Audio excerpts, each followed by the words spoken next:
Welcome back to the Saturday morning special. Last few weeks we've been doing some cheaper guitars, some more affordable guitars. I had enough of that, so we're going to do something with a bit more prestige this week. And yes, if you figured it out, that was a pun. This is the RG5121 Prestige from Ibanez. It's beautiful, it plays great. Let's play it a bit, then let's talk about it.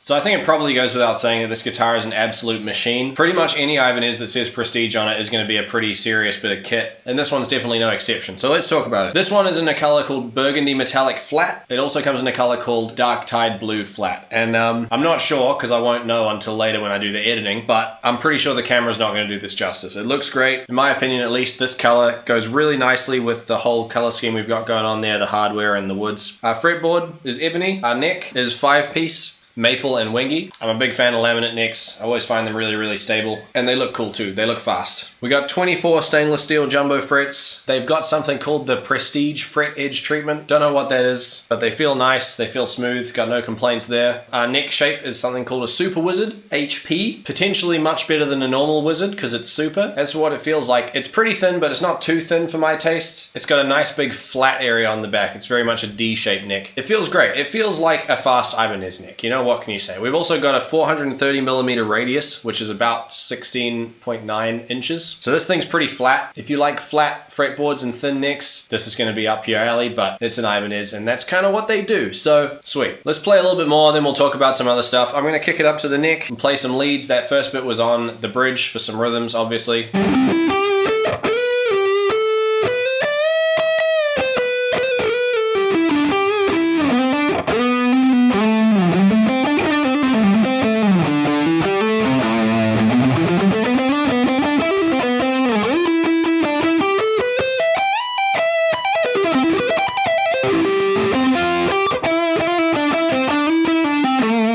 Tell you what, playing's feeling a little bit rusty today, but we're getting through it. So in terms of hardware, we've got Goto locking tuners, banger, love to see it. We've got the Gibraltar Standard 2 bridge. It's a great bridge, super solidly made, really stable and really comfortable under your hand as well. All the little parts of it just feel right to me. I've played a few guitars with this type of bridge. I'm a fan, if you couldn't tell. When it comes to pickups, once again, we've got Fishman Fluence Moderns. They're killer, they're great. Our switching is a little bit simpler on this than on some other Ibanez's maybe. We've got a 3-way switch, so obviously it's neck, middle, bridge, and then 2 voices for the pickups via this little mini switch here. Volume and tone, simple as. Sounds good. And they've gone with the shiny silver Fishmans on this guitar, and honestly, I do think this guitar just looks fantastic. It's really nice and classy. Obviously made for shreddy metal type stuff, but I don't think it would look too out of place in, you know, any other application you wanted to put it into. I was chatting to a guy the other day, and he was like, oh, you know, like I've got an RG, but it's a bit too shreddery, and I've been getting into jazz. And I was like, man, play your jazz on the RG. It's fine. What's the problem? What, are you scared you're going to be too fast for the other jazz guys? Nah, man. If you got a guitar that works, do whatever you want, but also buy more guitars. It's the secret to happiness. So I guess I should probably play some cleans. I'll put it on the middle position, and I'll play a little bit in voice 1 and then maybe flick it over to voice 2, and so you can see a bit of a comparison. Voice 1 is definitely a bit hotter, a bit more modern. Voice 2, which is mini switch pointing upwards as opposed to downwards, is a bit more vintage, a bit more mellow. It's not a huge difference in sound, but I find them both really usable and really nice. So yeah, see what you think.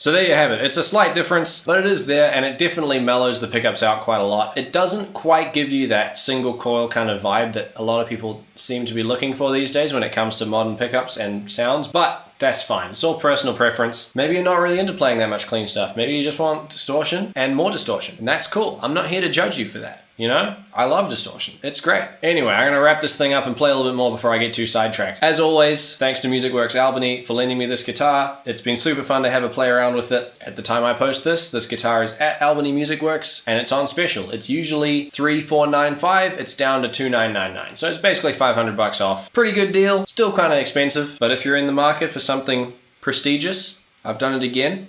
You should go check it out. And even if you're not, maybe just go check it out just to look at it. It's beautiful. Anyway, I'm gonna put it on the voice 2 of the neck pickup, I think. Play a little bit more, and that'll be all for this week. I'll see you next time.